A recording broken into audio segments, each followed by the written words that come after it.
You know, when we talk about rebuilds, I think that everybody has a different philosophy of the way that that should go. Some people believe in a complete strip down, and I actually am mostly on their side with that. I do believe in stripping it down for the most part, but I have an age range. For example, if you have a player that is not that old and he can grow with your team over the next 3 or 5 years, and he's a good player and you can still be relatively bad with that player, it's not a bad thing to keep that player around. You know what I mean? I don't really like completely stripping your roster down, which is why if the Vancouver Canucks do go into a rebuild, I don't think they necessarily need to completely demolish their roster. That's why some of these trade rumors do give me a little bit of pause, but we're going to be talking about all that and more in this video. But welcome back to Pixel Plus Hockey. If you could make sure to hit that subscribe button, it would be so greatly appreciated, and thank you so much to those that are already supporting me as well. It is very humbling. And you know what? We'll make this question of the video right now. If the Vancouver Canucks do go into the R word in terms of rebuild, what players would you keep around? Are you the type of guy that would still try to pursue Quinn Hughes? I would probably try to move on from Quinn Hughes. That's just my personal opinion. But I'm actually completely fine with keeping certain players around as long as they're not, making the Vancouver Canucks win too much. Because when I look at the season, I want the Vancouver Canucks to be inside the top 5 for them to help rebuild their organization. So what players would you like Vancouver to keep around for their rebuild? Now let's remind ourselves what Dhaliwal said back in November. This was a really interesting quote that I found and something that's still holding true today. Quote, "If they have a tough stretch in the next 7 games, teams are going to start calling on them on Sherwood and Garland," Dhaliwal said back on November 7th. So just close quote. So just a little refresher. So we know which teams now are calling on those players and why. Now I'm interested in what the Vancouver Canucks could get for this player as well. And when we talk about the Boston Bruins, they're a team that has actually, been better this year than they did last year. They actually made the smart decision of just cutting bait last year and saying, let's just have a reset, which honestly is a pretty clever thing to do for an organization. But here we have another really interesting quote. In an article for RG.org, James Murphy reported that a source informed him that the Boston Bruins have recently called the Vancouver Canucks to talk trade involving Connor Garland and Kiefer Sherwood, as the Atlantic Division club looks for scoring help despite sitting 8th in the league with 83 goals in 23 games, close quote. That is really interesting because I don't really know what the Boston Bruins could give up to the Vancouver Canucks. Here's the thing. If you trade Connor Garland, I'm not really convinced that you have to. I think that Connor Garland could be a player that you could keep around. Now, if you are going to trade this player, you have to win the trade. So for me, I would ask for quite a bit for him, and if I don't get it, I would be comfortable with just keeping the player.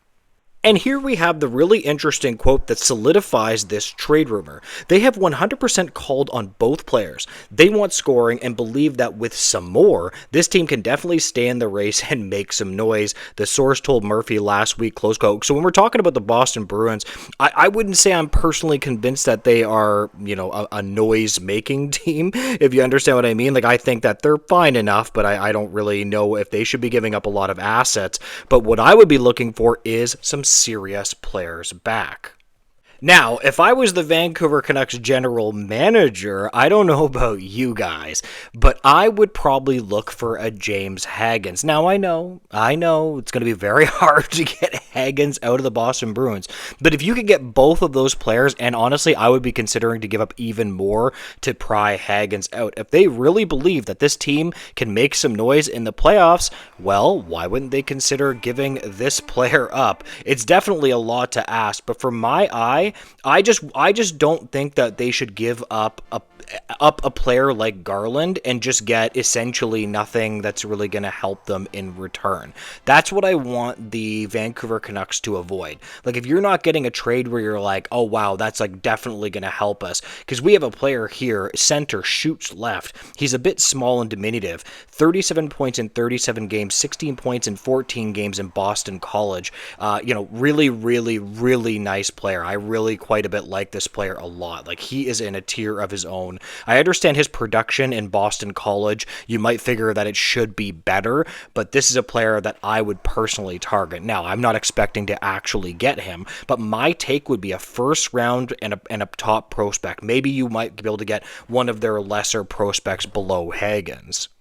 And as I said before, you might actually be able to get more for Kiefer Sherwood if he actually re-signs. A lot of teams are willing to give up a lot more for a player if the player actually re-signs with the team. So, for example, if you sign him to a reasonable, $5 million deal times 6, which is what the rumored Kiefer Sherwood deal is, which, I wouldn't do that deal. I don't know about you guys. Maybe the Boston Bruins would.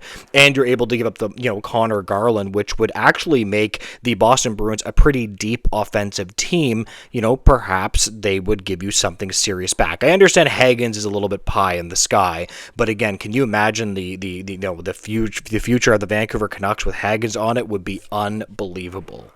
Now, we also do have more information about who the Vancouver Canucks could be trading with, and here we have a really interesting quote. Vancouver's pending unrestricted free agents and veteran players are going to draw interest from several teams around the National Hockey League over the next 3 months, including the Philadelphia Flyers, who are a team to watch according to Sportsnet's insiders Elliot Friedman, close quote.